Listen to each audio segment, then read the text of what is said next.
Hey everyone, welcome back. You guys are in for a treat today.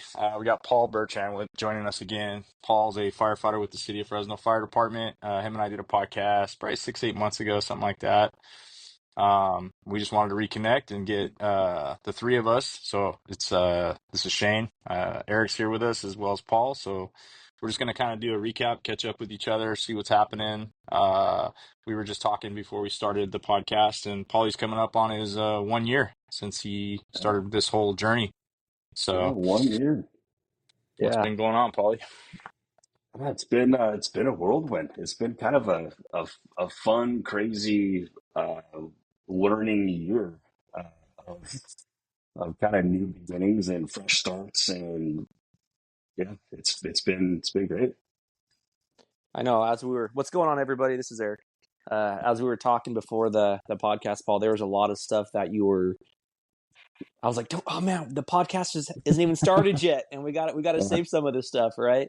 Um, there's so much that you were telling us prior to us starting the podcast, and it really inspired me, and I think it can inspire a lot of others as far as the process and where do you start? You said yours took like 10 days, it or was quick. mine, It was really quick. Yeah, yeah, mine was like a couple months before I actually yeah, kind of started getting some real help. And I think, as we were trying to figure out, what kind of value can we bring to people? What can we help them with? How can we inspire them?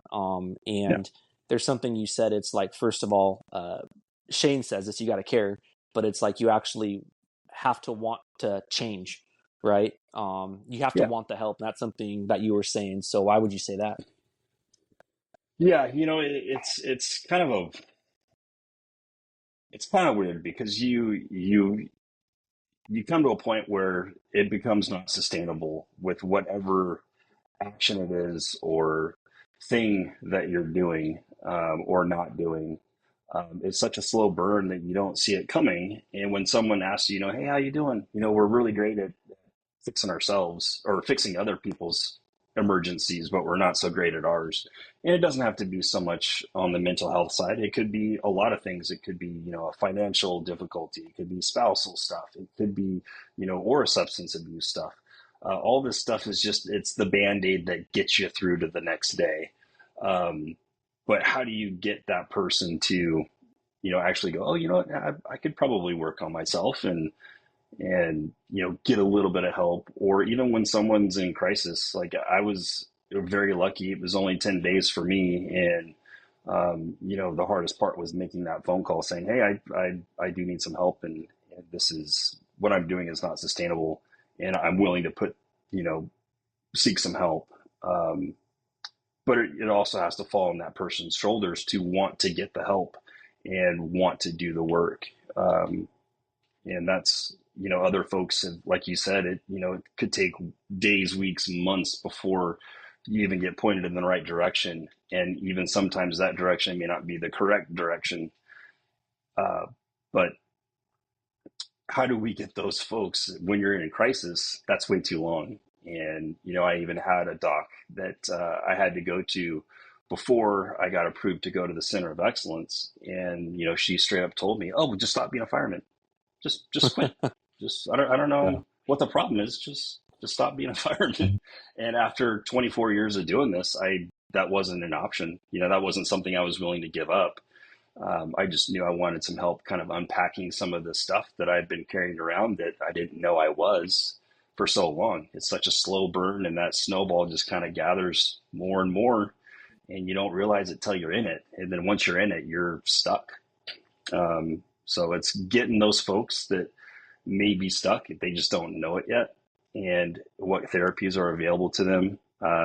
Even through the EAP stuff, there's great, financial help, there's lawyer help, there's all this help out there that no one really knows about.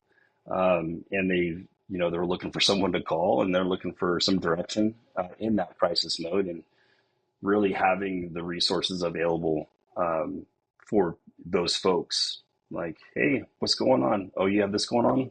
I got you. And you get the ball rolling immediately. So I was lucky enough to have that.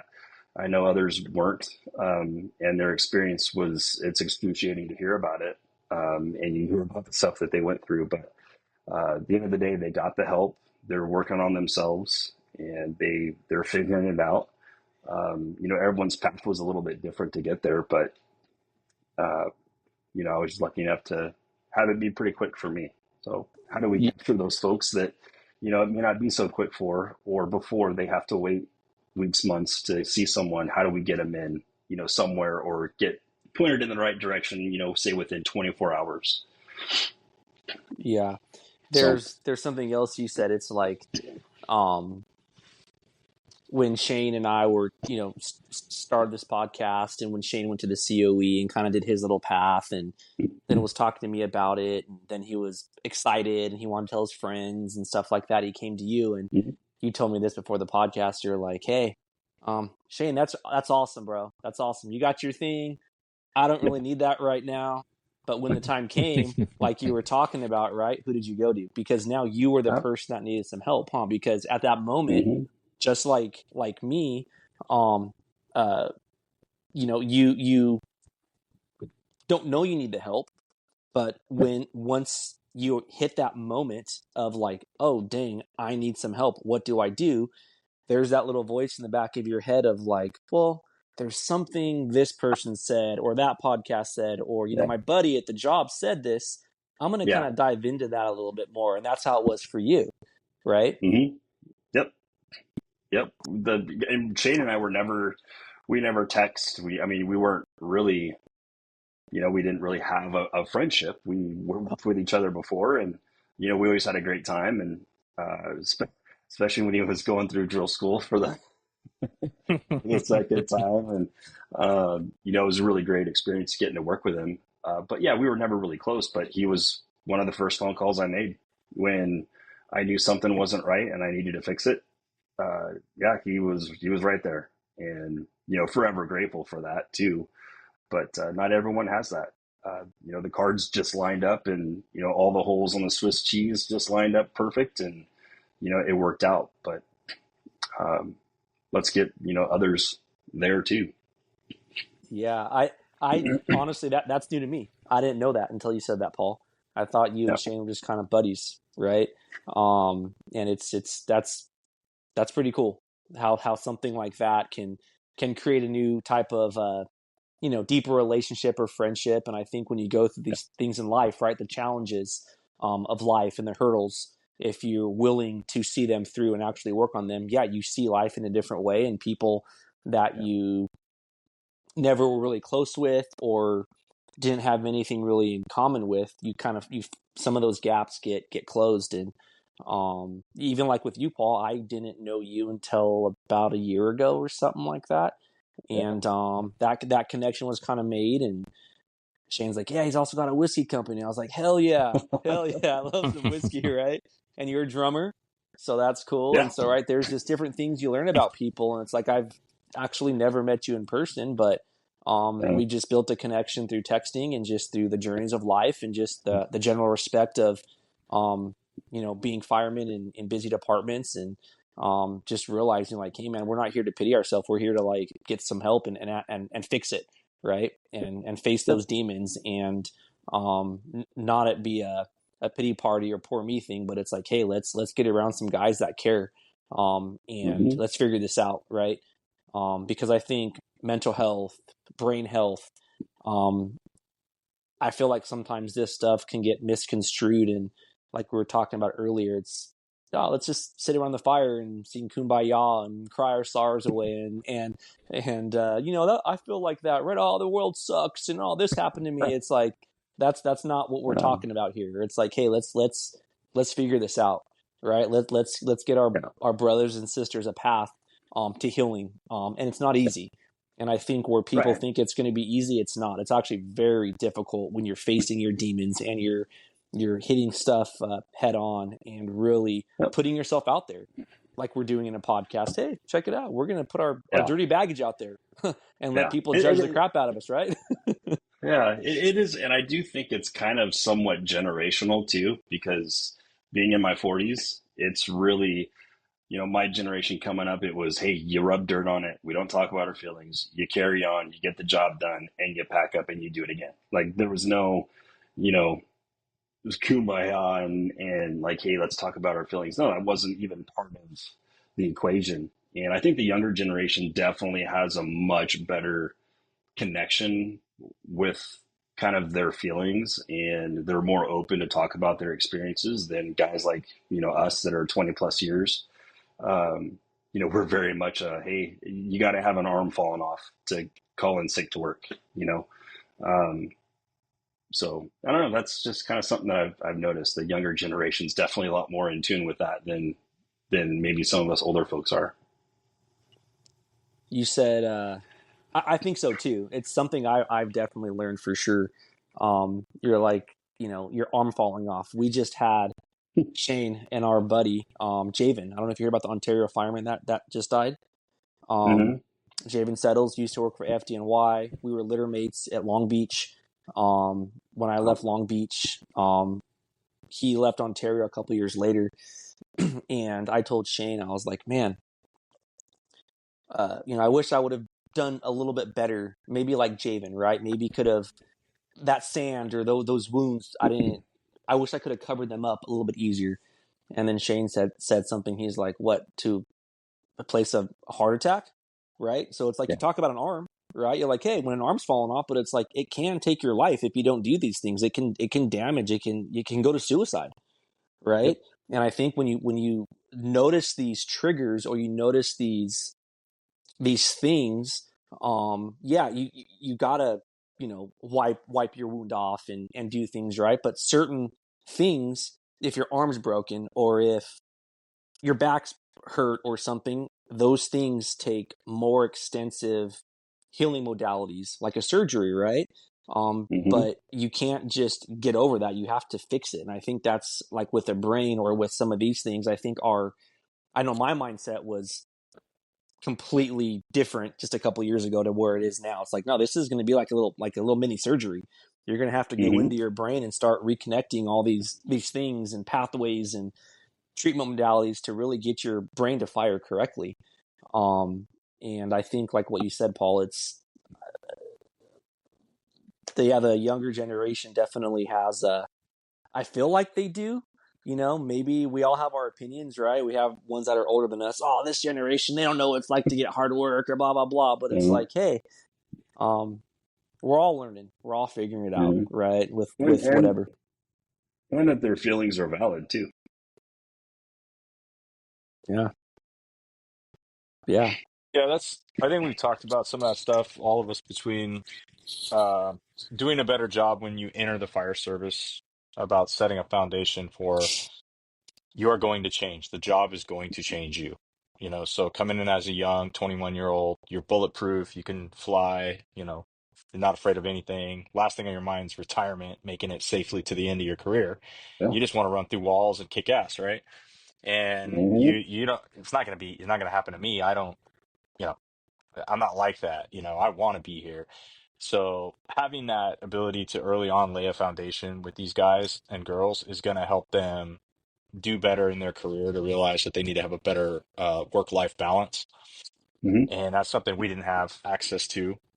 But go back Well, to a point you brought up, Paul, just for anybody that's listening, in your own organizations, the fact that you and I didn't have this big in-depth friendship prior to us working together. We had the working relationship where, we consider ourselves friends in the fire stations, because when we share a station for 24, 48, however many hours, you get to know people fairly well in that short time, at least in the work capacity. And it's worth bringing up that, like, how you even got introduced to that stuff from me was, I happened to be passing through that station, Eric. I went by Paul's station one afternoon as a training officer. I don't even remember. I think I came by for some rookie stuff, one of their probies, whatever it was. But just sitting there at lunch with them, I don't even think I had lunch. I just sat down, and you yep. guys were asking me, how you doing, man? You're just back. And I, being an open book, I was like, oh man, it was great. It was just what I needed. And I laid out and I said, I talked about the SGB shot and all the things that I'm very open about. Mm-hmm. And that's, Paul brought that up. I mean, it's that little seed that you drop at the table, that even though the guy seems like he's not listening, even though he seems like he's not interested, a few months later, my phone rings. A year later, my phone rings, and it's Paul, or whatever that looks like. So Mm-hmm. for anyone out there, I hope you don't miss that point, that you can affect change. We are so used to change in the moment, meaning that like we get a 911 call, we respond, we fix an emergency or a problem right this second, we pack up, we go home. Great job, high five. We did so we get to enjoy the results of our work immediately very Hmm. often. So we get used to that reward system as firefighters. So when you plant a seed within your organization, whether that be just through a conversation, an email, a training, and it doesn't necessarily bear fruit right away, sometimes it can be disheartening. But if you stay the course over time, you will see that you being open and vulnerable will pay off dividends in the long run. So I just want to Yep. make sure people don't miss that point, is that there are times you're going to put yourself out there that no one's going to seem to necessarily take the bait. No one's going to seem to give a shit what you're saying, right? Yep. You guys weren't like, wow, tell me more. You were just like, cool, glad it worked for you. High five. We're going Yeah. to take a nap. Get out of the station, right? And Yeah. rightfully so. I mean, that's how we roll. So I hope people don't miss that. And then, but take it back for a second too. When you did get back, or actually, let's start with one of the things you've been talking about recently, Paul, is wanting to come up with a way to have a central, singular point of contact for people to reach out to kind of simplify Right. that process because of the difficulty of actually recognizing you need some help, and then finding the way to reach out. So when you went through yours and you did call me, I offered to make the call for you. You said you Hmm. would do it. And then I remember later you said it was the hardest call you ever had to make, Yep. so that's a good thing to talk about to start us off on kind of recapping your last year. What was that phone call like for you?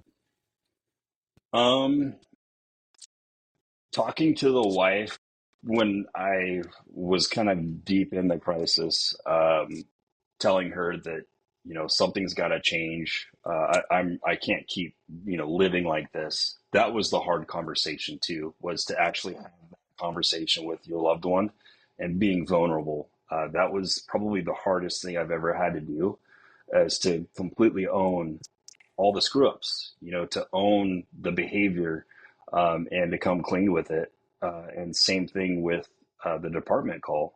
Um, you know, Trying to get those ducks lined up in a row and being vulnerable with them, because I mean, it seems like folks in the fire service, they have a bit of an ego, and they want to kick ass, and they want to be the Johnny on the spot, and they want to be the one that saves the day. But when you're the one that needs saving, we're terrible at asking for help. Um, but that was the hardest part. The feeling I got right after making that call and being open and vulnerable, the reception that I got on the back end was amazing. Everyone just kind of came out of the woodwork and was like, "Hey, what do you need? We're going to get this set up." And talking to you definitely really helped kind of accelerate that process. But it was like a huge weight. It was this burden that I've been carrying around for so long. Once I made that call and I decided, hey, this is what I'm going to do. I can't keep, living like this. This is not sustainable or healthy.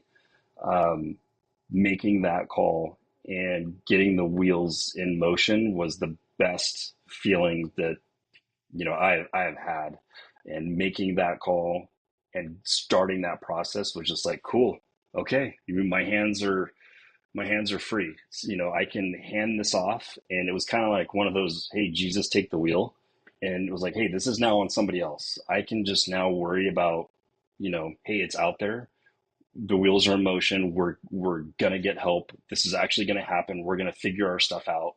And I got really excited, and I was really anxious to want to get started. And that was really not my personality, year and a half ago. I was, just like my captain last night. We were talking about this around the table, and he was like, I had no idea. And I'd worked with you for many years. I had no idea that you were struggling, because we do so well at hiding it. And we do so well at covering it up and slapping that band-aid on with whatever vice it is. Um, but that was when I was at my best, was at work. You're meant to be at the ready. You're meant to be hyper vigilant. You're meant to be all these things. But my difficulties started off duty when I wasn't at work. You're still that fireman off duty, and you don't. It's like you can't just shut it off. And after years and years of doing that, you don't realize it. But yeah, the hardest part was that phone call. But once we got the wheels going, it was all good stuff. It was all things that I didn't know I needed until I started doing it. And it was just like, wow, how come this isn't taught to everybody? How come this isn't part of a curriculum that, they need to prepare us for? Because at one point, we're all going to have something come up, financially, in the family, in whatever, that you're going to need help.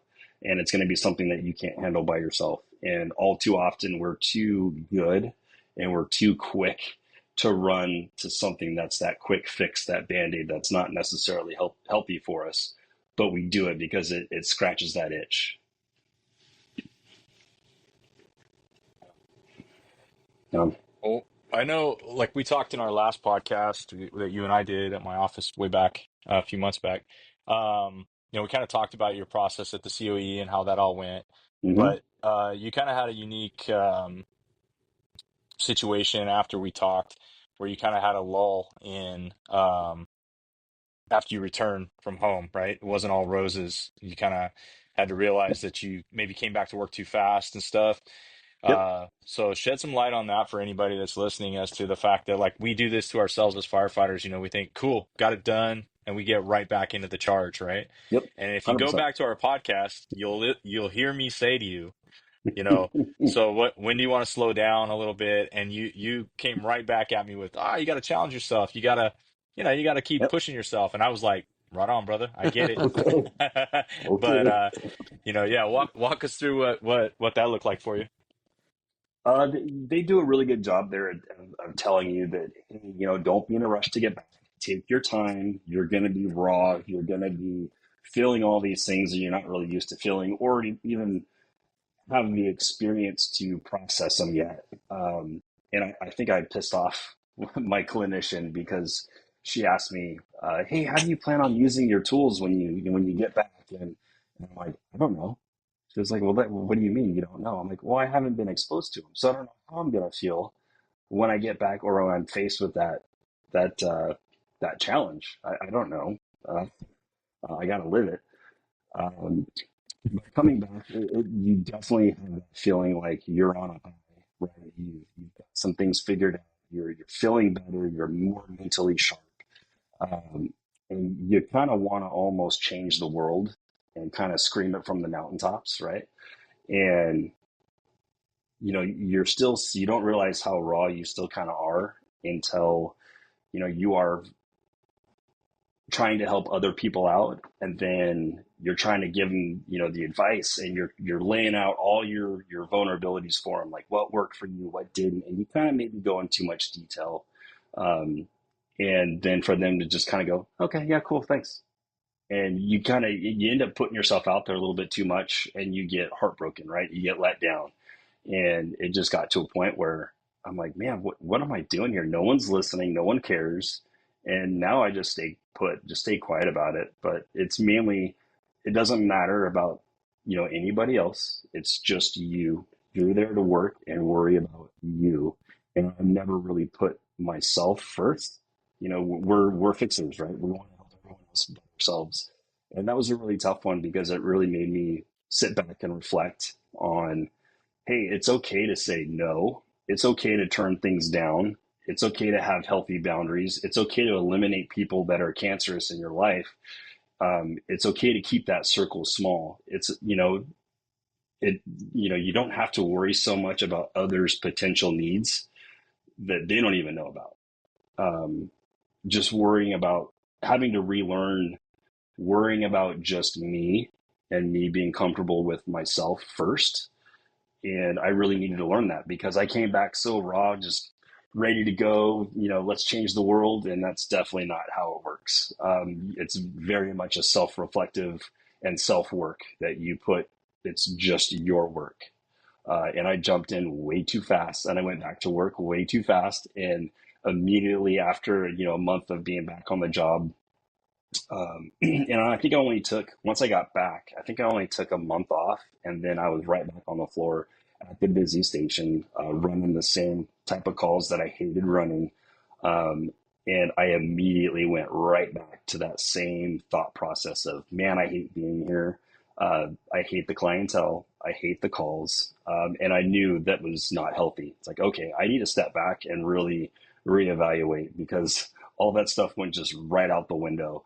And it really made me kind of reflect back like, okay, let's jump back into the meditating. Let's jump back into the journaling. Let's kind of reevaluate what I need first and what does that look like. And it was, a change of scenery. It was, hey, I need to get out of the busy house.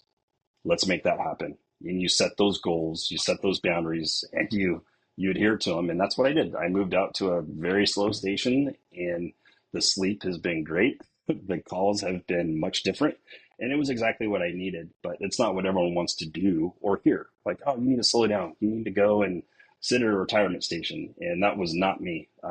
No way. Put me on a roof, put me on a fire, put me in a challenge. That's where I thrive.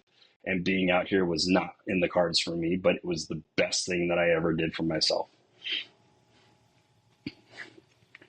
I saw Eric smiling. I know you can relate to a lot of that, huh?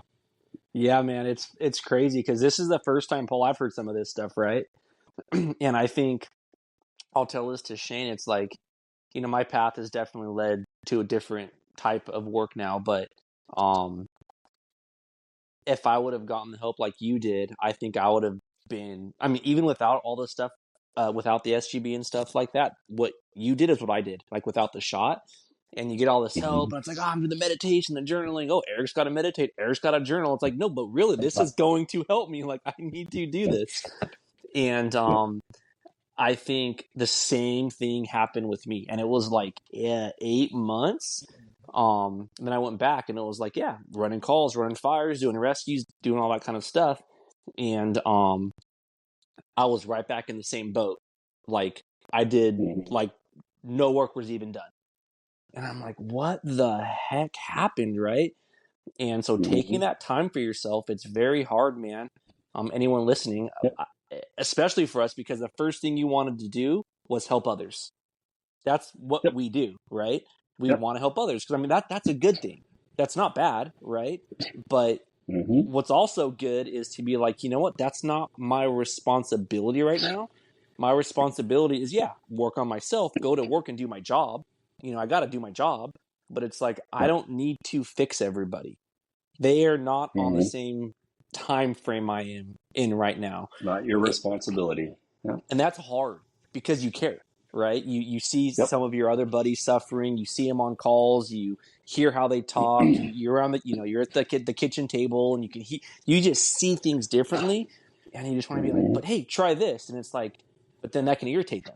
Then that pushes them Yep. away. So you're like, dude, I'm 100%. gonna shut up, and I'm just gonna work on me, right? I'm just gonna Yeah. shut my mouth right now, and it is Yep. about you in a healthy way, right? And They those same. they have they have to want it. They have to make that decision for themselves.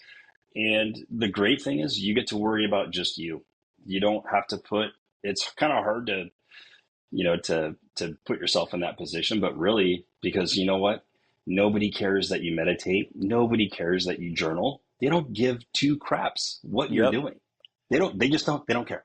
And Yeah. that's how you have to look at it. You get to do this just for you, and it's only for you. And you get to be selfish with your time. And that's kind of goes against the grain of what we're taught, right? Kind of goes against the grain of the profession. But really, there's something to that. Like, you got to put yourself first. And same thing with folks that are newly retired. They have this huge support system, and then one day they don't. And they've never put themselves first. And then they get a few months, a year, 2 years into retirement, and they're lost because they've never worked on these self-care routines. They've never explored other things that there is a life outside of the fire service. And this Shane has said it, and this, like, my anthem now is, hey, this is a means to an end. This is not your life. This is a job, and we get paid well to do it, and we want to be badass at it. But really, it's just a means to an end, and we can't make it our identity, on it, or at least off duty, because you just end up getting lost. And it's really, it's great because you get to be selfish with you and put yourself first instead of others. And, selfish as that sounds, it's actually been very beneficial for me. Yeah. you hear a lot of the same kind of conversations too with, you know, your military friends, you know, police officers and stuff like that, because it's like, you know, our job is not normal, right? Our job, it is a part of our identity, right? It is a part of who we are. It is a part of, you know, we don't just go and clock in 8 o'clock and, you know, a typical 8 to 5, 9 to 6 kind of job. It's like we care what we do, right? We look what we're doing. We have a podcast, and it's like we're doing something because we want to help the guys that are in the same line of work, right? Yeah, it's going to other people as well, but mainly the same, you know, same line of work, because it's like we care. We see it, right? And we get so not ingrained, but we get, it's such a part of who we are. When that starts to kind of get taken away, you do start to lose your identity a little bit. You kind of be Mm-hmm. like, well, crap, I gotta figure out something new. Cause you talked about, you know, guys in retirement. Like with my situation, that's what happened. It's like, it was like a job loss. It was SGB. It was mental health. It was the, you know, the suicide of my wife. It was money law. It was all these things. It's like, where the heck am I? Right? Yep. And then when you get up and you typically go to work, put your problems behind, and then go help somebody else, it takes it off of you, right? And so when you Yep. have to deal with your stuff, there's no more running away from it. Like you said, you take care of yourself. Yep. And that decision feels so selfish, because when you Mm-hmm. do that, It other does. people that you typically hang out with, well, I'm not going to go do that. What the heck, man? Right? You're not Mm-hmm. going to have that drink. You're going to go be a part of something else. Or, you know, maybe the other guys are talking about something else. You might want to do something a little more productive for yourself.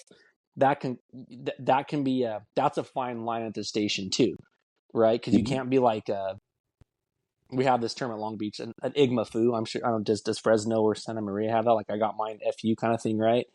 So you can't come off like that, right? But you got to come off in a way of like, hey, I got to do this for me. And hopefully when you're going about it in the right way, guys will understand. And I think And that's go ahead. Yeah. if they don't understand, that's on them. And you have to remember that too. It's like, hey, you know, your buddies are out, you know, drinking, or they're out, you know, they're planning this huge trip. If you genuinely just aren't feeling it, and you say, hey, man, I'm just not in a spot right now to do that, or hey, you know, yeah, I kind of have, you know, plans. I can't go to like that concert or whatever, and you know, I'm gonna set this one out. If they give you a hard time, you know, kind of in a bad way, you may want to reevaluate that friendship. And it's okay to keep that circle small and just keep the folks that you trust the most around that'll go, cool, man, you know, no problem. We'll catch you on the next one. Or, hey, is there anything that you need? You know, it's okay to be selfish, and it's okay to not give in to that. Like, oh, okay, I'll go and just whatever. Um, it's a hard decision to be selfish and to say no. But the more you kind of do it and you do things for you and you start doing the healthier things, it becomes an easier response to some of the unhealthy inquiries that you'll get or invitations that you'll get from others. It's, you know, hey, I'm gonna, you know, no one, um, you know, no, like we were talking about earlier, you know, no one cares that you journal. You don't have to scream and shout it, but you know, just knowing that you're putting yourself first, and that's all that really matters. That's what helped me out the most, was being able to say no and, you know, weed out those folks that maybe weren't as healthy for me. Um, but yeah, the whole selfish thing, that was the hardest part, but the more you do it, the easier it gets. And the more you look forward to, you know, picking and choosing and being a little more picky with your time, and especially with your friends. Yeah. Shane, that's something you told me, man. You're like, hey, dude, you're going to have to be selfish. I'm like, what? You're like, yeah, Yep. dude, you're going to have to be selfish, bro. Like, I know Yep. that's not who you are, but you're going to have to be. That's It's something you hard. taught, you Yeah. know, it's hard. Yeah. Mm-hmm. And there's something you said, Paul, towards the beginning. You're like, when you go to when you were leaving the COE, Yeah. they're like, you're going to experience some feelings that you haven't felt or dealt with before. I kind of wanted to go into that. Like, Yeah. what does that mean for the listeners of like, because we get so numb as firemen, we get so, I'll let you explain it, but there's a lot of things that we kind of don't deal with. What are some of those feelings that you kind of went through of not knowing how you were going to feel after the shot, after COE, coming back and having to actually deal with those emotions and feelings, even maybe in the job, at the workplace, at home. Yeah, Was it like a flood of that's emotion? Just there's a lot. That's like a big question, but yeah. It was kind of it's kind of hard to explain because you go through so many different emotions. You get like almost that loss of innocence, right? Like you were so comfortable before, but now it's so easy to want to slip back into those old ways. But there's a lot of anger. There was a lot of having to accept the fact that this is now the way I want to live. And then there was the second guessing your decision on, hey, was this the right thing to do? And, some of these folks are having a lot more fun than I am. And it seems like I don't want to be isolating. And there was just a flood of every thought and every decision you made may not be the right one. And I think I was trying to be too precise on what that healing looked like. I tried to shoehorn my way into, trying to help others right away, trying to, throw myself out there, get back into the job, go right back into the old groove of things. But everyone, I think, is going to be different. For me, it was just trying to, live a new normal. And what does that new normal look like when, I had a drinking problem and I own a whiskey company? you know how am I gonna be able to effectively run a business with my partner and do all these things and still be involved in that industry and not be a drinker? That was pretty heavy on my mind. But also going back to work too soon and feeling all those same emotions I had before and choosing that, that vice, that whatever you choose to help you cope, knowing that that wasn't an option for me. And I didn't want it to be an option, to be honest with you. I was so, you know, driven to want to change that it was kind of hard to see, the forest through the trees. And I think that just takes time. Uh, really you have to feel those feelings, you have to go through those emotions, and you have to figure out what works. The meditation and the journaling were spot on for me. They worked great. I could have those arguments. I could have and write letters to people that I know would never get those letters, right? But you air out all those grievances with folks through journaling, that you can kind of come to a place of peace a little bit. But then being more picky with your time, and that's something that I realized pretty quick after talking with Shane about having to, yeah, I should probably step back again. Because I was really trying to overextend myself and trying to learn to be selfish with my time, uh, and and really taking a step back, and that's when I decided, hey, I need to, like moving out to the slow station. I never saw myself doing that, but here I am.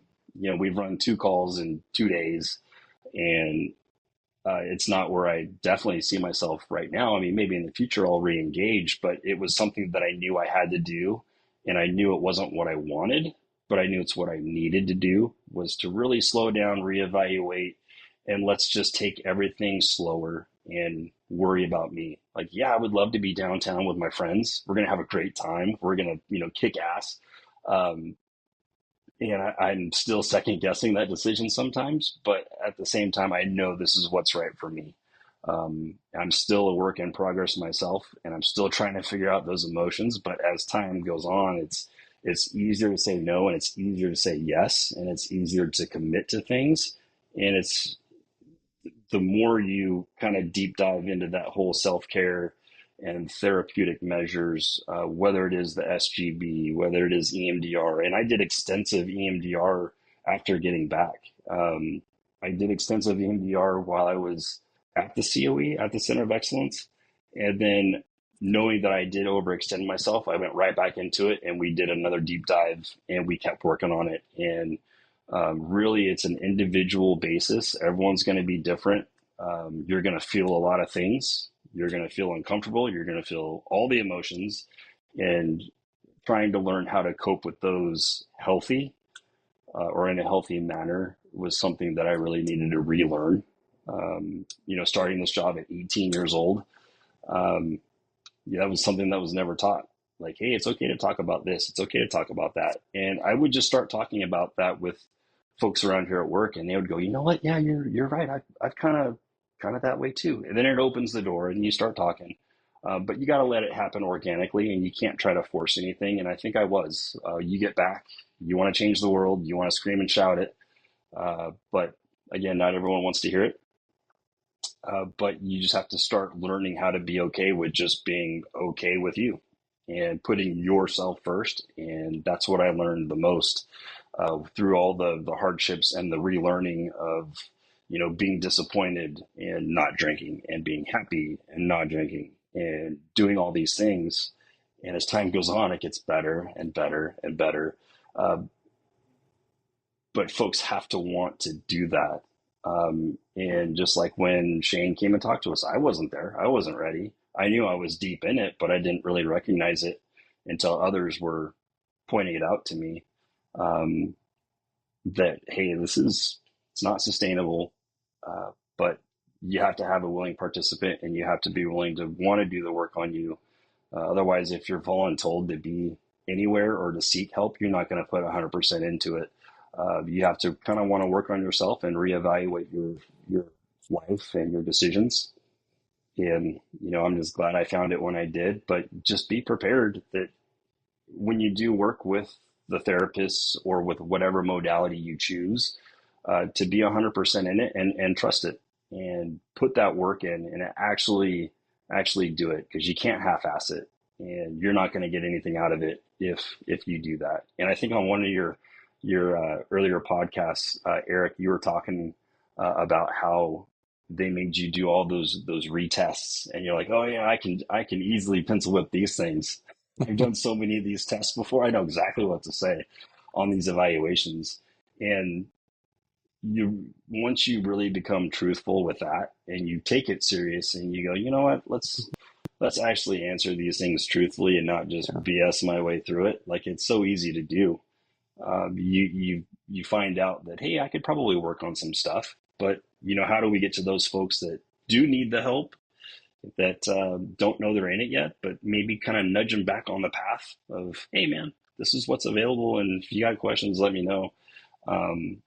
But yeah, for me, coming home, it was managing my expectations. It was managing the saying no and trying to put myself first, which was new for me. But then being okay in those emotions, and being okay with feeling them, and being okay with, trying new things out. Like for me, I if you would have asked me a year ago that I would be drumming for our church band, I would have said, "You're no way, there's not a chance." I had never really put myself out there, but with the more clarity you get, the more willing you are to try different things and to kind of put yourself out there in uncomfortable positions, because that's when you really start growing, and you can network with different folks outside of the fire service that you realize kind of how the other half lives, and that's been really beneficial too. But there's a lot of things that come with, once you've gotten the help, you're still doing the work, doing other things that aren't fire service related, whether it's volunteering, church activities, being involved in the kids' sports or whatever. You kind of, your network grows a little bit, and it becomes healthier, and it becomes easier and easier to um, to live happily and healthy. That part just kind of almost happens organically, but you have to be open to all those things, and you have to be selfish with your time and where you spend it, and what you want to do. And that's been something I've had to learn. I'm still learning it, and I'm not perfect at it. And knowing that it's okay to make mistakes. They tell you that when you are in the COE, like, hey, you're gonna be raw, you're gonna be emotional when you leave, and there's gonna be mistakes, there's gonna be slip ups, there's gonna be setbacks, and that's okay. And having them tell you that, hey, it's okay. Everyone's gonna have these setbacks, but it's how you respond to the setbacks and how you jump back, right? How do you bounce back from that adversity, from those bad calls, from, spousal stuff, from financial stuff, whatever it is that's going on, like, how do you respond? How do you cope? And how do you move forward? And they teach you how to do all that stuff.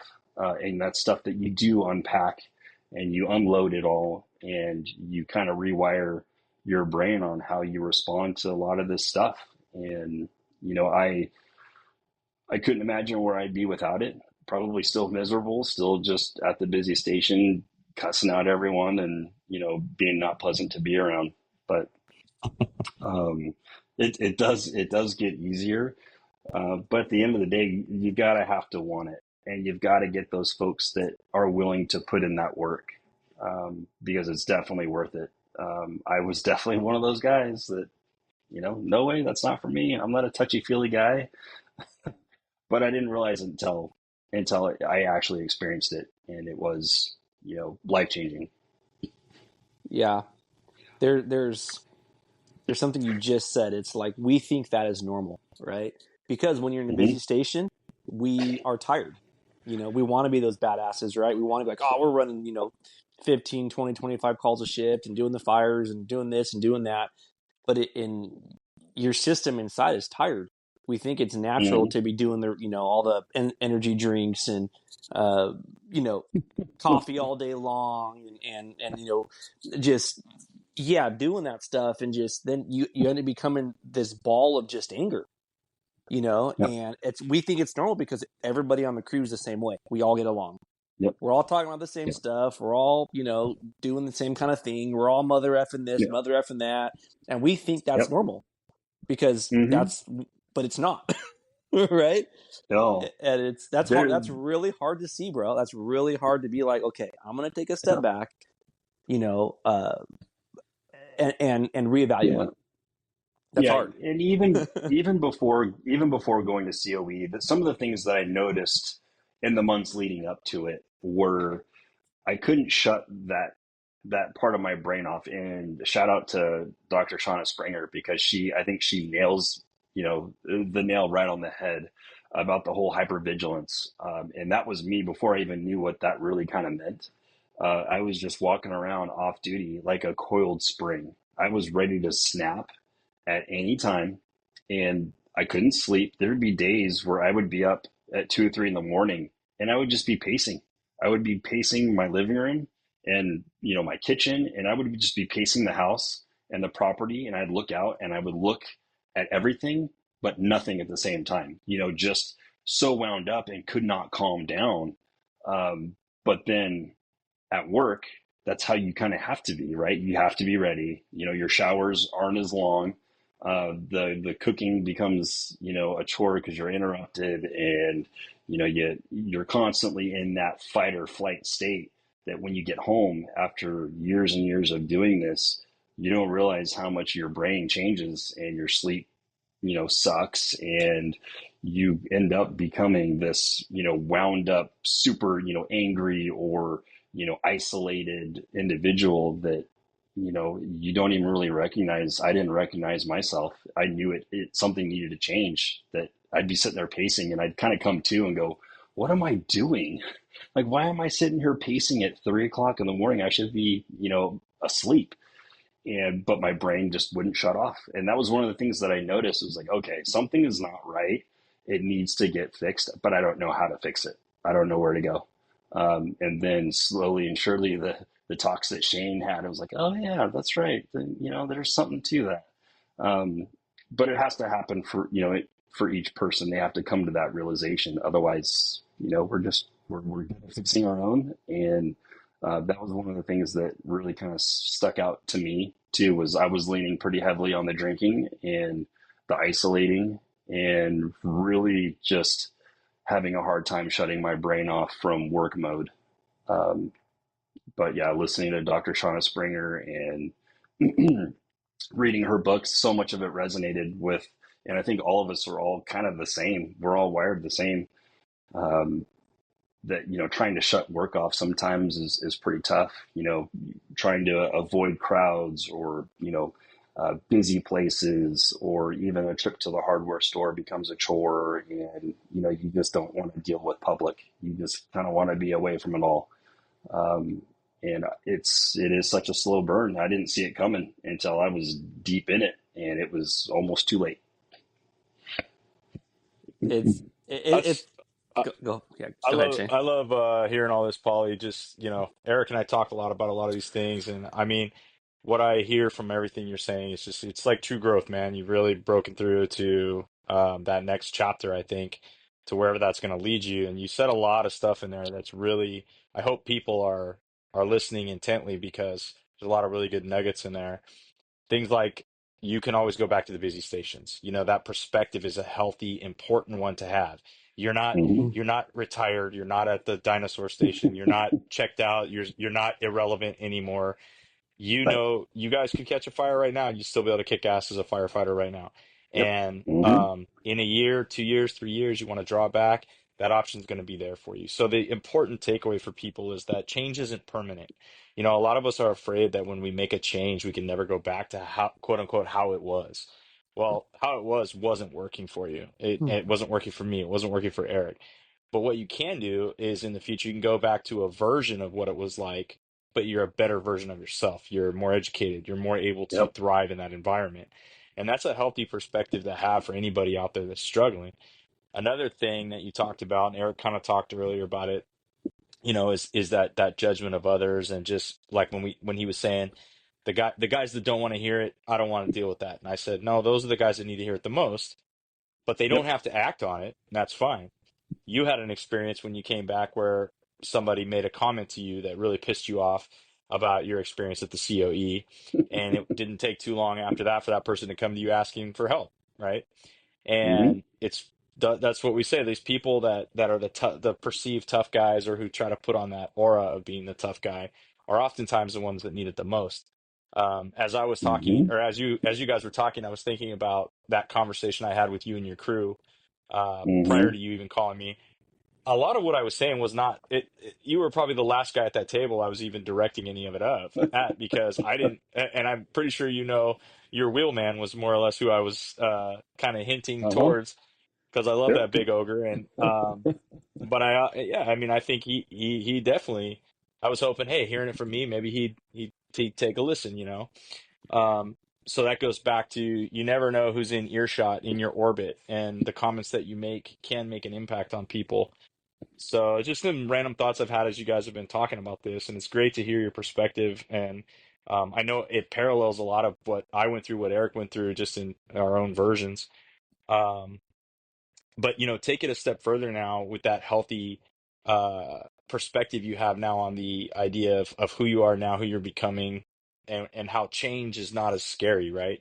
One of the No. things that your lesson in the COE is, prior to leaving, is people are going to ask you how it was. They're going to want to dig and get all the dirty details, and because in their mind it's this dramatic rehab. Oh my God, I can't believe you went to this thing.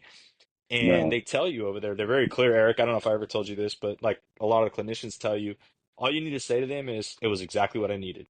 You don't have to go into depth, and I don't know if you experienced that with the IOH Hmm. stuff you went through, but they Mm-mm. kind of encourage you to not get too in depth with people, because a lot of people are just kind of fishing for information to see what they Hmm. can kind of, Mm-mm. get out of you. And so, uh, regardless, look at yourself from a year ago to now. You came back, as you said, you were all in. One of the lessons I think all of us have learned is that we can't save them all. We've tried really hard to give as much advice as we can, try to lead people in the right direction. And it's funny how guys can't break that cycle. And to your credit, you did. You came back, Mm-hmm. you had a bit of a relapse in terms of just starting back down the same path. You kind of identified that, man, I went right back, Yep. same station, same thought pattern, same thing. Well, you're Yep. headed back to the same thing. That's like me when I look at, like, do I want to drink again? Well, that thought in my mind is like, I probably could, but why do I need it? Like, I'm having fun, Hmm. life's good. I just passed my 2 year mark of nothing, and I have zero desire to drink. And I don't need to go to AA meetings. I don't need anything like that to prevent me from doing it. It's a conscious decision, because I'm able to objectively look at the benefits in my life without it Absolutely. in a healthy way. And I think you're Hmm. kind of in line with that same thing. But it's just, for anybody listening, I hope you see that, it's a constant work. Paul's story is a great example of, came back from the COE, hit a bump in the road, didn't fall apart. A lot of guys, as you know, Paulie, they go back to the COE at the first sight of challenges. Yep. And you could have done that. I could have done that. You didn't. You chose to make a decision to kind of put another intervention in place to say, no, I'm going to give myself a timeout. And then that's then allowed you to kind of like break through that. So anyways, I just want to make sure that all the stuff you guys are saying isn't lost on the people out there that are listening, because there's a lot to these stories that you guys are telling that kind of are proof of putting in the work will pay off, and it will be one of those things that perpetually you're living in constant change. That's where growth happens, is living in that uncomfortable realm of putting yourself out there, as you saying, like being a drummer in a church band was something you'd have never thought. Well, Nope. s- same in my mind, kind of like I was laughing. I never thought I was going to take the leap to battalion chief, and much less leave the organization I feel is home. Yeah. And Hmm. life has its funny way of doing things, but as you said, in my mind, I know, dude, nothing's in stone. I can always make changes as we progress. So just enjoying what you have in this moment and making the most out of it is such a like a freeing feeling. And it sounds like Hmm. that's kind of what you're in right now, and that's great to hear as one of your friends, man. Yeah, I appreciate that. Yeah, there was something that kind of resonated with me at church, and this wasn't too long ago. It was just a couple of weeks ago, and I had to jot it down. It it was, you get to that point where you're very comfortable, right? You're comfortable in the job. You're a journeyman. You've been around for a while. You kind of have that same cycle just kind of going, right? You got it figured out. Um, but it is important to kind of reach out and to do things that are uncomfortable again. We had so much struggle in proving ourselves in drill school and academies, and then probationary periods. You're constantly having to teach a crew of very seasoned vets. You're having to tell them all about this chainsaw that they know everything about already, and they're just chomping at the bit to get you right. So you're constantly, from the very start, you're putting yourself out there. You're wanting to learn. You're wanting to, you know, just take the tiger by the tail, kind of. And after a while, you get really comfortable. And we still need those challenges. We still need to take, that leap of faith with other things, whether it's self care, whether it is, what other healthy vice we can explore. And for me, it was the takeaway was take the leap of faith. Every good story starts with a leap of faith.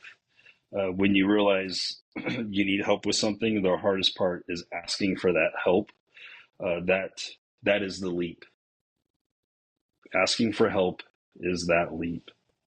Don't be afraid to take it and shift your perspective on life, no matter how big or small. And it really kind of resonated with me, like, wow, you know what, that hardest part was taking that leap, saying, hey, you know what, I need help, I can't figure this out, but what I'm doing is not good.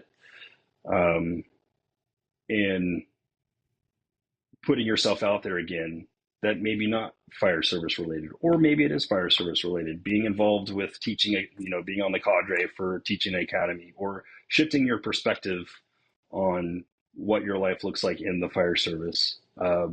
It's important to have things that are fruitful for you outside of the department as well, that can help you learn and grow. And I got so ingrained in department stuff and wanting to be the biggest, badass I could on the job, that you kind of miss the whole meaning of the rest of your life. A third of it is just here, but there's two-thirds of it that you got to live and you've got to be comfortable with. And we're not great at that. That two-thirds is usually not healthy for a lot of us. We just don't know it yet. Um, but putting yourself out there and trying new things is another healthy thing and helpful thing that I was able to do. And it wasn't easy. It wasn't easy, but once you do take that leap, it's more doors open, and you're more selfish with your time, and you're more selfish with putting yourself first. It all kind of starts to make sense. And I just want other people to know that too, that, if someone like me can really do this, uh, whether it's just a shift in perspective for someone that's going through a hard time, they may not need all these different modalities to get straight. It's like, how do we get those folks that are just stuck in a rut?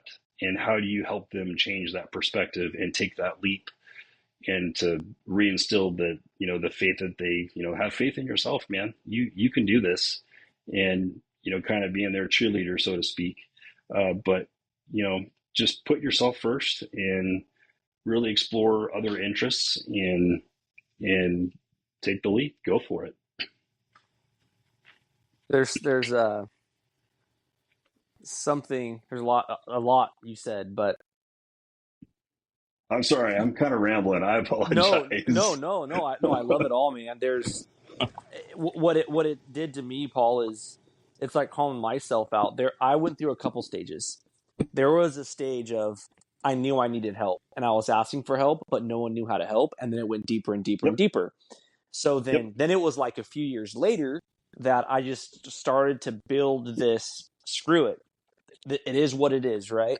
And then Yep. people wanted to help me, and then so when everything went down with me a few years ago, um, I never asked for help. I wasn't like, I need help. They forced Hmm. me to go get help, and I still didn't accept the help. And as you're talking about this, and all the stuff we all talk about, it's like that's not even how my healing journey truly started. It wasn't me saying I need help. It was the guys at work saying like, "Dude, you need help. We're taking you off the job." And it was an argument. Yeah. And I'm like, no, I don't. Screw you guys. Hell no. No, I'm Right. fine. They're like, no, dude, you're going to get help. And as I look back at that, if I would have shifted my mindset, like, you know what, you're right. I need some help. I think it would have helped my journey a lot. It would have helped a lot better. I was still prideful. I was still like, this is Yep. one thing I can keep. I can keep the job. This is something I'm good at. Right? We're Hmm. good at the job. We go to work. We know what we have to offer, and um, it's scary to. And I just realized that as you were talking, and I'm like, you know what? I never did that. I didn't say I need help. It was like, no, you're forced to get help. And as you're talking, I'm like, you know what? Maybe that's why it took a little bit longer. In some of the Yeah. ways. And if I would have taken that path, I think a few years ago with like actually admitting that and not being so prideful with realizing I needed to get the help, I think it would have been a better path, I think. Because there was still a lot of pride in myself for sure. And I can see that in myself now. I wouldn't have been Hmm. able to say that a few years ago. But I Right. see that, and anyone that's listening, it's like if that's you, just really do what Paul did, or and Shane did. Like, hey, take it by the balls and be like, hey, I'm gonna go grab the help because Yeah. Yeah. And yeah, go even ahead. if you're not not even if you're in a crisis mode, you just notice someone that's struggling, or a friend comes to you and says, "Hey, what was that thing that you did?" Um, how do you get those folks before they get to our levels, before they really need a lot of extensive professional help to figure their own stuff out?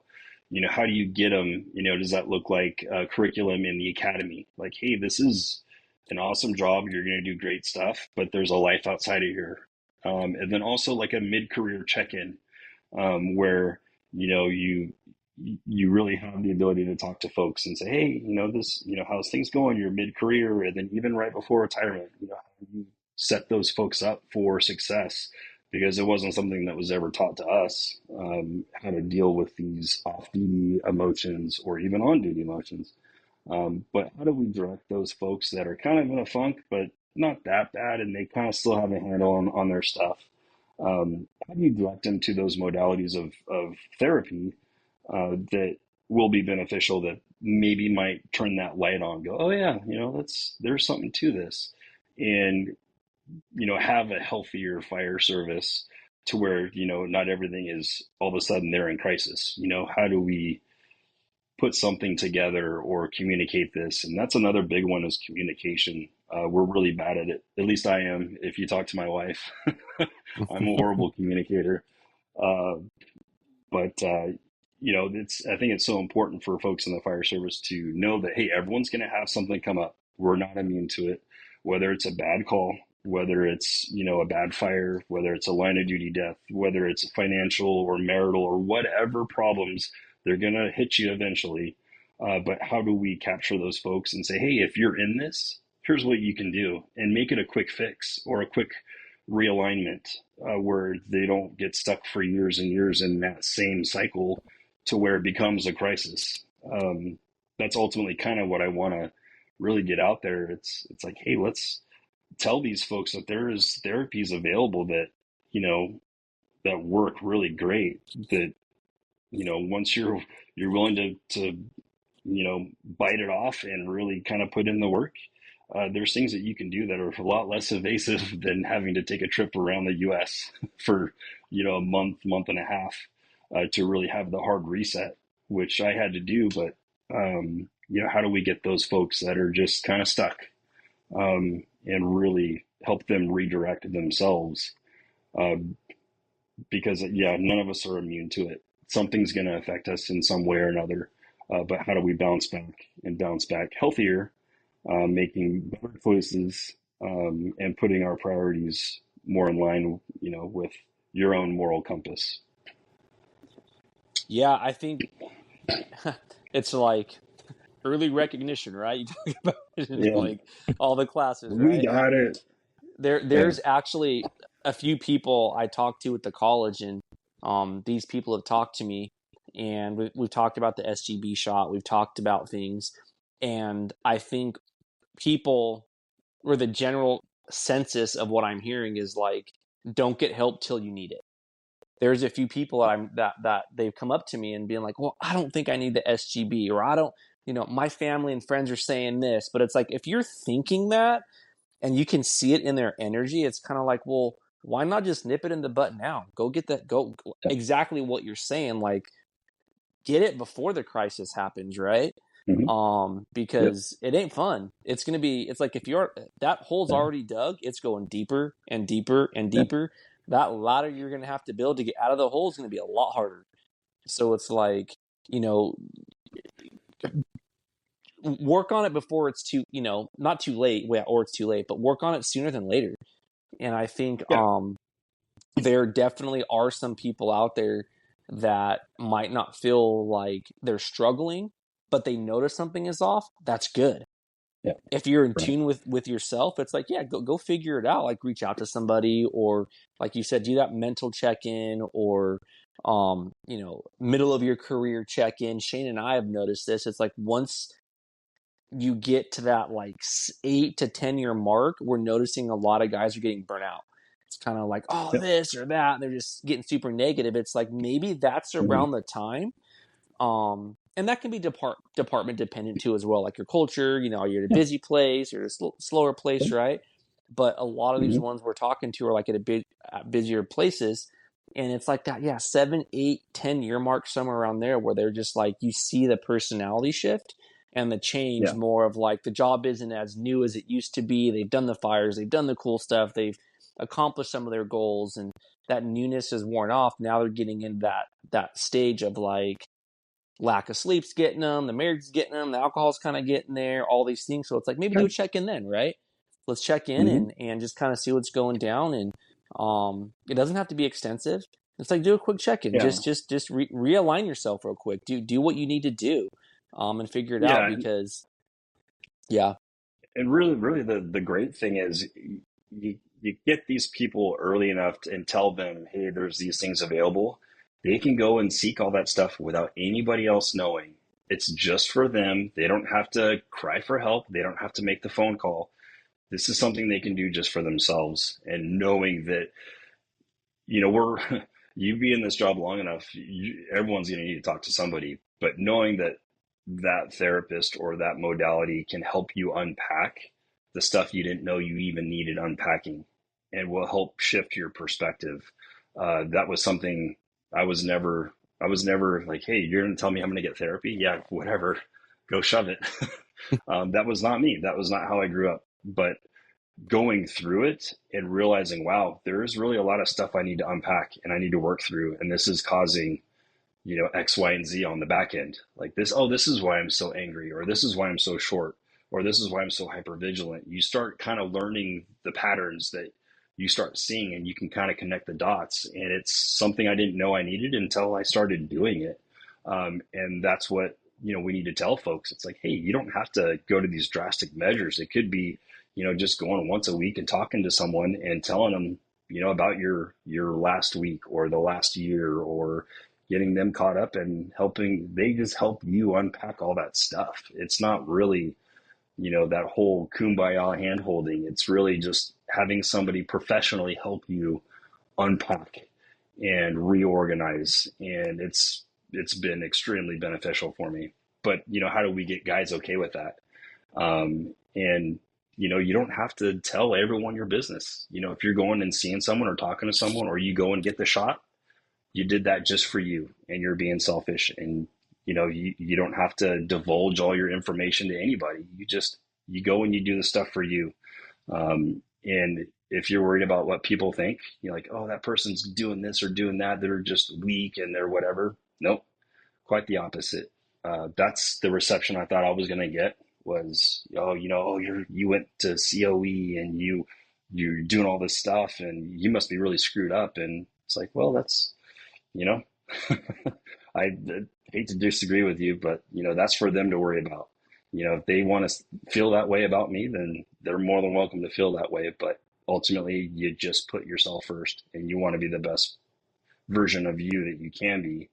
Um, and it becomes easier and easier to block out the noise of others or situations, or whatever it is you're going through. It's just easier to unpack and easier to kind of digest everything.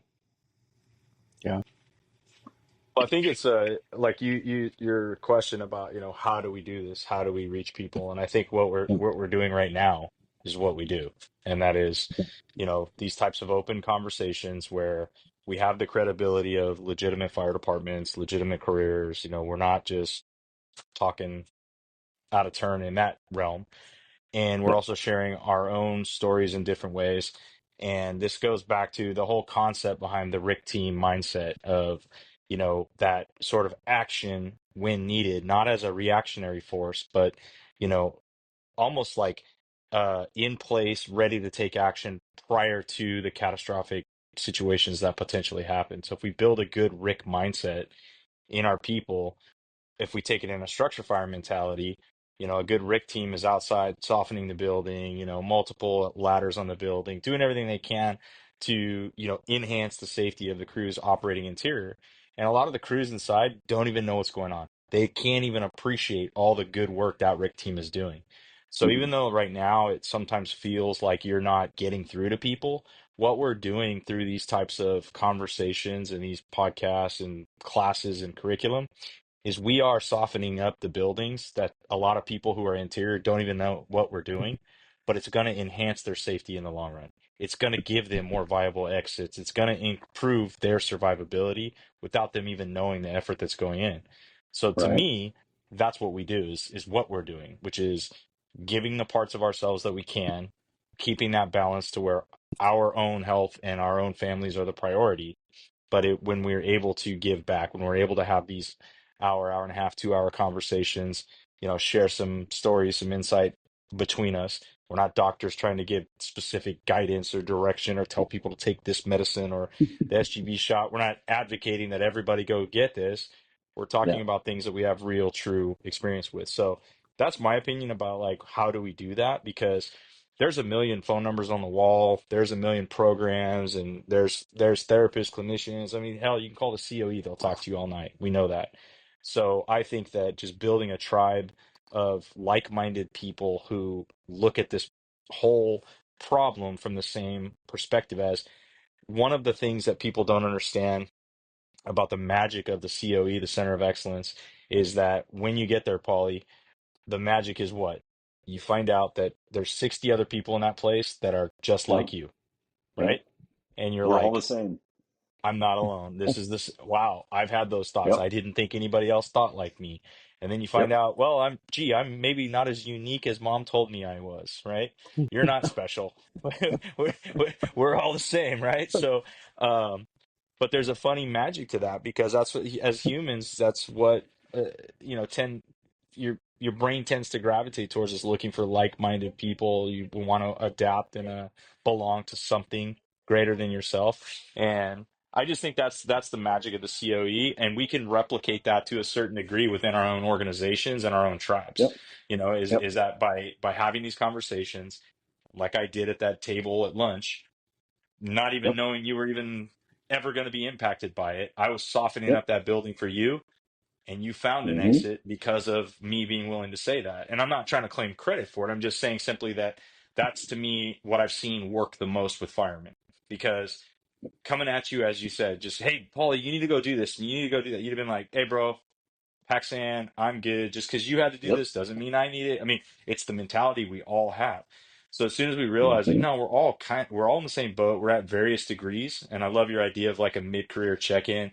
You mentioned the retirement thing to me earlier today, and I told you about Eric's buddy Tom Cruise, who that he did a podcast with, who specifically teaches a class to, hey, when retirement's looming, this is what you got to prepare yourself mentally for. Yep. Eric's a good example of that too, of a unplanned retirement. You know, of somebody who, Absolutely. wait a minute, I'm still young enough. I want to do this job. So how do you change gears like that? So I think like, anytime we feel like we're not doing enough, remind ourselves that I believe that at our capacity, we're doing what we can do, which is to help people build that resilient mindset, hence the name Resilience and Chaos, and just develop a Hmm. Rick team mindset of, hey, keep doing what you're doing to make it safer for others, and people will find the way out. They'll find, because we get emails from all over the nation, and it's really cool to see that people reach out to us that way. It's yeah, and your guys' podcast, I've listened to every episode and read so many of Dr. Shauna Springer's books, and there's so much information out there that I didn't know was even available until you start kind of peeling the layers of the onion back, and you go, wow, okay, I'm not unique. This is pretty normal. And even at the COE, it was, you know, uh, you walk in there, and I remember my first night. They have this giant campfire, and I show up, and I have no idea who anyone is. We're all from all over the U.S., and they're like, "Hey, are you here for thinking or drinking, and or both?" And Yeah. and folks start going around and they start telling a story, or they'll open up a little bit, and you're like, holy crap, that's my story too. You realize that you all run the same type of calls, you've all had the same type of experiences, and our ways of coping with them are all the same as well. And that's what the therapists did. They pretty much were just there as referees, and they let the monkeys loose. And we really got to work on ourselves as much as they helped guide us to understanding how we felt and why we felt a certain way and why we acted a certain way and why we chose certain vices. Um, and there's so much that you can unpack about yourself, but knowing that, hey, there's 60 other dudes here that, or folks that are here that really, we're all in the same boat. We all had to make the phone call. We all had to jump through the same hoops. And when you break it down, we've all had the same shared experience. And it was very comforting to know that everyone's there to work on themselves, and they're giving it their all. And you see the growth in everybody kind of every day. They get those epiphanies like, wow, I didn't know I was doing this, and I didn't know I was doing that, and it led to this. And it's really contagious behavior that makes you want to even work on yourself more, and be more in tune with that side of you. But all in all, it was a great experience, and I'm super glad I did it. And let's get more folks that help. Yeah, absolutely. Yeah, there's with that we got Doc Shauna Springer, we got Chris Romeg, and there's going to be a center. Uh, I think it's going to be in Newport Beach. Chris just hit us up, but we're going to be involved in that in April. I think it is, Shane. Right, next month. Was it Um, Newport or Irvine? Maybe it's Irvine. I thought the I have to building. I double think the check. building's in Irvine. Yeah. But it's anyone listening, it's healthquestwellness.com, and they're going to be doing a lot of the stuff we're talking about. And anyone that listened to the podcast with Chris Romig, he'll be having a facility. It's going to be like cold plunge stuff, sauna stuff, stem cell stuff, STB shot stuff, ketamine stuff. It's a pretty cool state of the art facility that they're going to have out there, and I feel blessed, Shane, and to be able to be a part of that coming up next month, and him wanting us to go out there and do that, and anyone that's here locally in California, and even if you're not local, that's going to be another place you can go to grab some help and a lot of different things of like-minded individuals and some other treatment modalities as well. So that's going to be pretty cool because, like you talked about, Paul, it's you said it right before the podcast, but you talked about journaling and meditation and different things, Yep. but you don't do that every day, right? You said you'll No. do it just when things pop up, right? So it's like I think Yep. it's not something you have to do every day, right? And you'll go through that journey, the ebb and flow of maybe it's something every day for a week or two or whatever. But when do you typically do those things?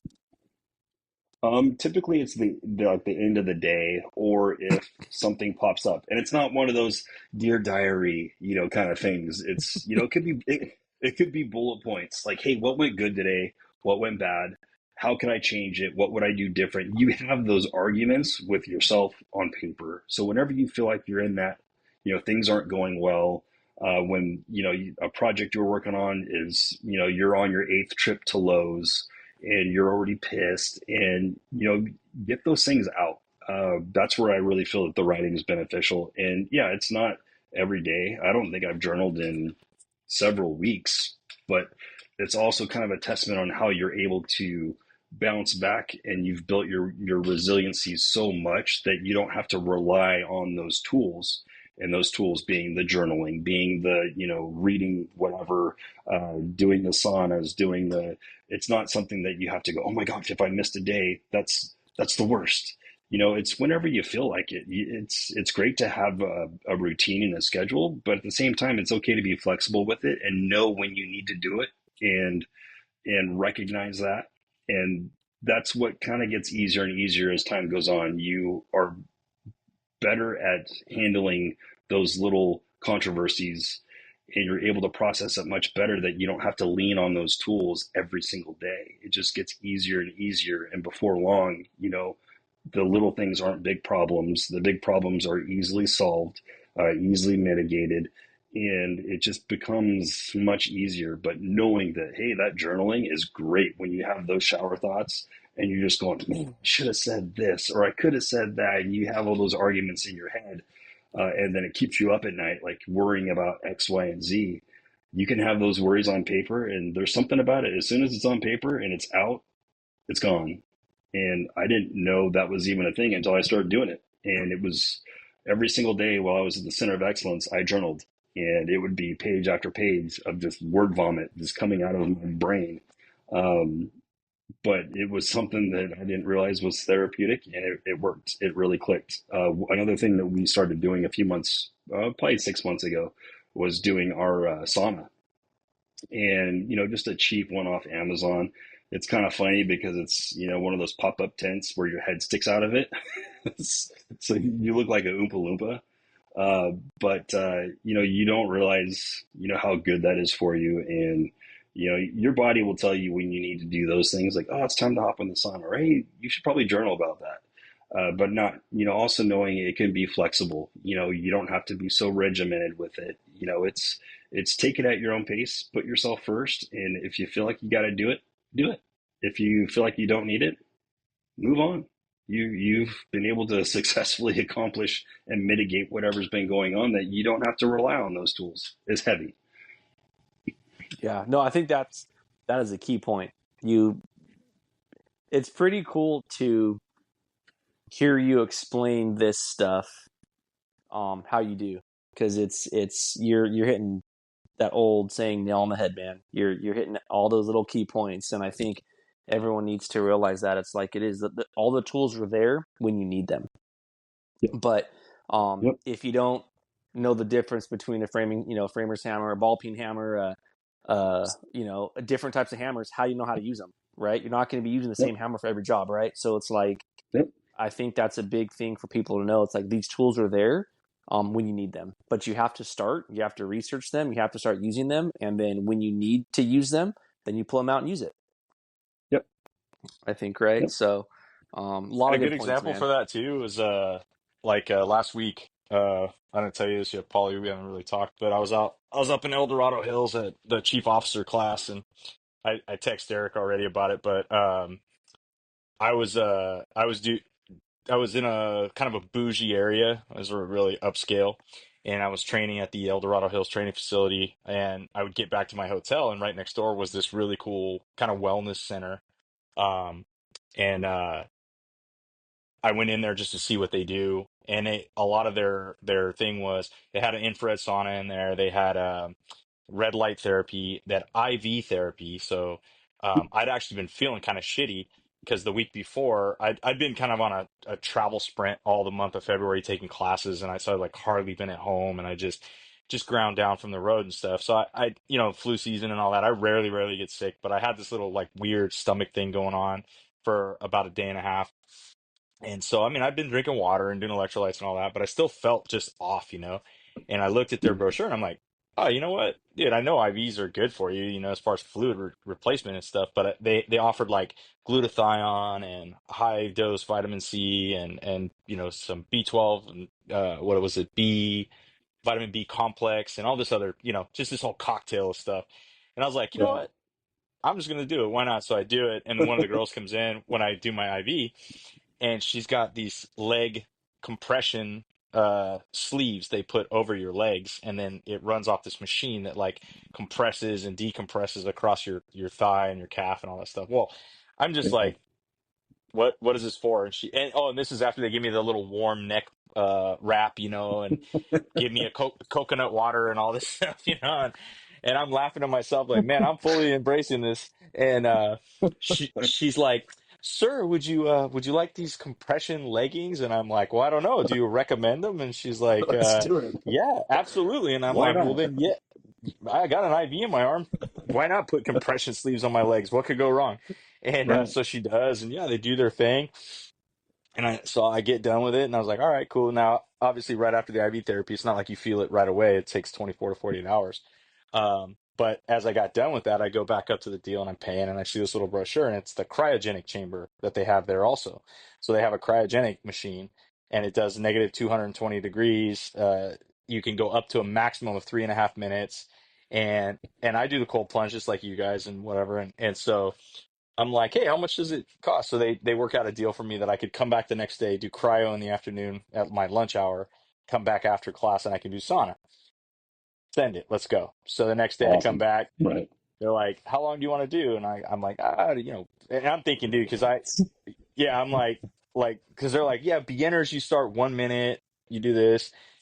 Of course, I do the 3.5. I go in there, like I max it out, dude. All right, now when you dress out for this thing, they give you the option you get down to your skivvies, but they give you these little gloves to put on your hands, and you have to wear literally earmuffs, because it's so cold in there it can So burn cool. like your mucus membranes. Want to see, wear a mask also, but you can breathe through the mask. And so I go down on my shorts, and then you have to put on slippers, and I kid you not, dude, the slippers that they had in there were like Bigfoot feet, like the furry, like kids. So I put on the Bigfoot slippers. I've got the mask, the earmuffs, the gloves, and I'm looking in the mirror, and I was like, dude, Shane of 5 years ago would beat the shit out of myself right now if he knew what he was doing. And I went in there, and the lady comes 100%. in, and she's like, I have to be in the room by law with you, and I'm like, no worries, let's do it, honey. And I get inside the cryo chamber, and she's like, I'll give you the countdown. She's doing the 3 minutes, 1 minute, two, the whole countdown. And I was in there, dude, and I do the 3.5, and I came out and I felt great. And it was funny because I tell the story because I was open to embrace something different that I wouldn't normally do, that I, Yeah. hadn't done in the past. And I felt amazing the rest of the day. Came back, did a really good sauna session, but the cryo chamber was much easier than the cold plunges that I've done. The cold plunges Hmm. are actually harder. So even though the advertisement, negative 220 sounds super intimidating, and I was in my mind, I'm like, man, this is gonna 3.5. I'm going full retard. Like, why not? Yeah. Heck Um, yeah. it was much easier. The time flew by. It was nothing like the cold plunge where I'm just in absolute rage the entire time. Because I hate being cold. And and then the IV thing did within a day and a half, I felt like a champ. So, Mhm. just embracing those new things, those new modalities, not being like stuck on one type of thing. I came home, got in my own personal sauna at home that, I love, and I felt great and had a great sauna session there. But just, doing something out of the norm was really, really a good thing for my mental this week. I Yeah. felt good. My body, I overcame, like I said, just that weird little road illness I think I had. So for anybody listening, it's like you don't have to be married to one thing either. Like embrace those. And I mean, I would probably do the cryo again. I'm not saying I didn't dig it. Um, the red light therapy I did not do. Just didn't. I ran out of time, and but I kind of was like, I joked with the staff there that I'm going to come back and take another class up in that area just so I can go see them and do some more of that stuff. But Yeah, yeah, the cold plunge, I've never been a fan of. I've tried doing the whole the Wim Hof method, and there's something to it, but man, I'm kind of a wuss when it comes to the cold. So yeah.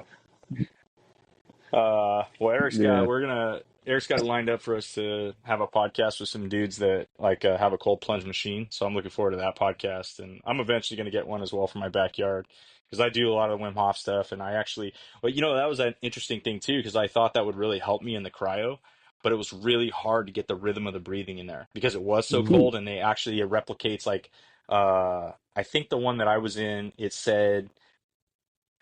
I don't want to misquote it, but it was like 100-mile-an-hour winds, or 100-mile-an-hour wind chill or whatever it was. So there's like some wind blowing. I guess it wouldn't be 100-mile-an-hour winds in the machine, but it was like the replication of the wind chill factor or something like that. But Sure. air was moving in there. Like they told you, don't let your skin touch the walls or it'll literally burn you.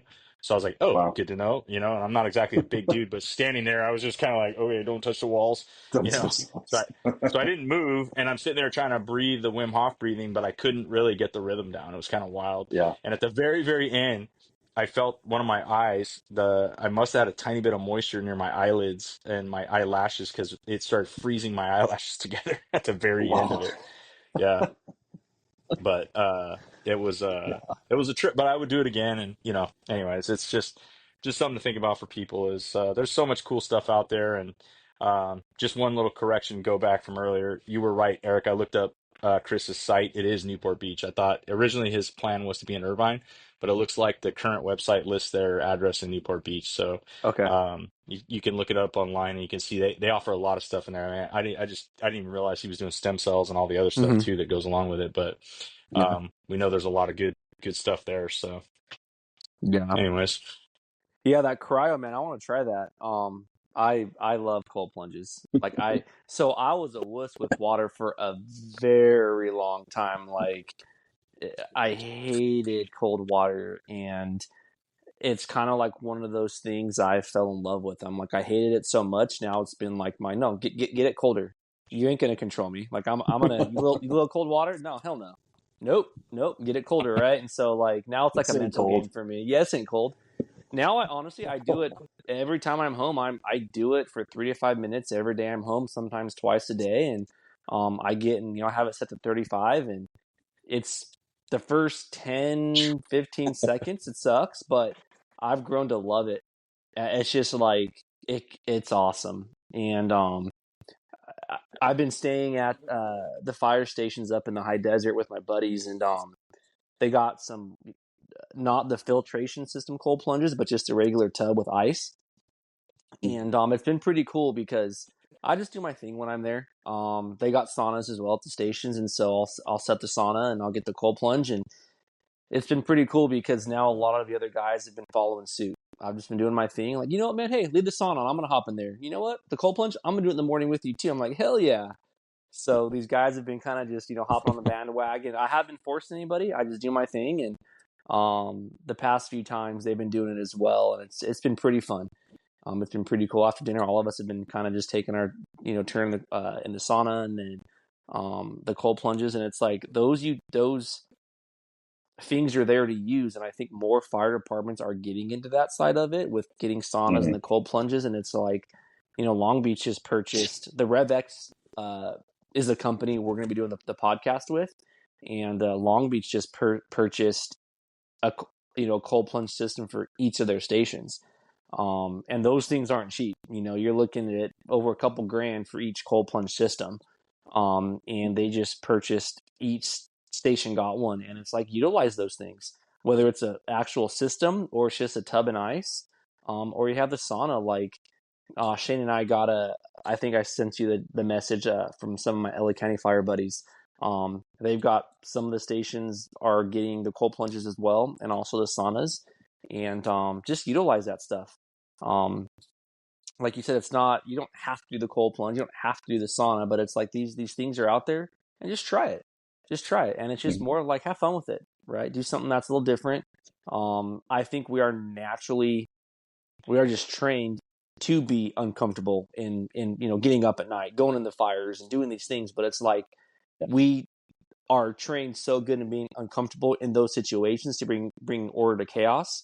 We have to realize we need to get uncomfortable within ourselves, and I think that's hard, right? Because we are used to things that are out of control and bringing control to it. But it's like that's where we're comfortable, but we need to get uncomfortable with those other little modalities as well, like Shane's talking about, you're talking about, I'm talking about, and just rolling with it.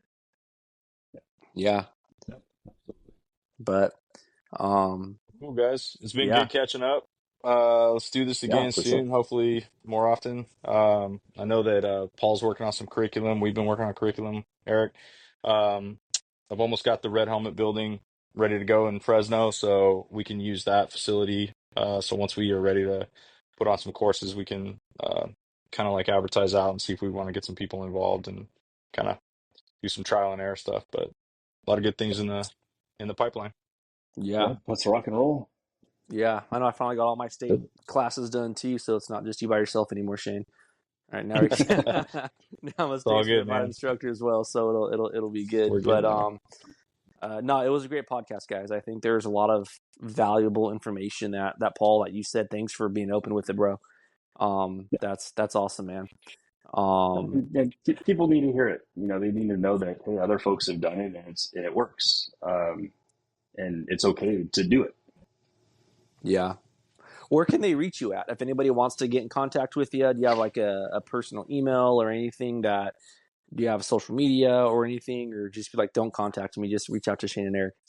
Yeah, yeah. I mean, definitely can be reached through email. Yeah, anyone has any questions or wants to bounce anything off me, I'm kind of an open book. My email, it's P as in Paul, P Bertrand, Bertrand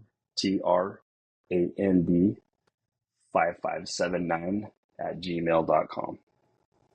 Cool. Right on, Cool. guys. And then Shane? Yeah. You can reach me at ricfirecaptain@gmail.com. Cool. And you guys can reach me at epadgettcoaching@gmail.com. Thanks, dudes.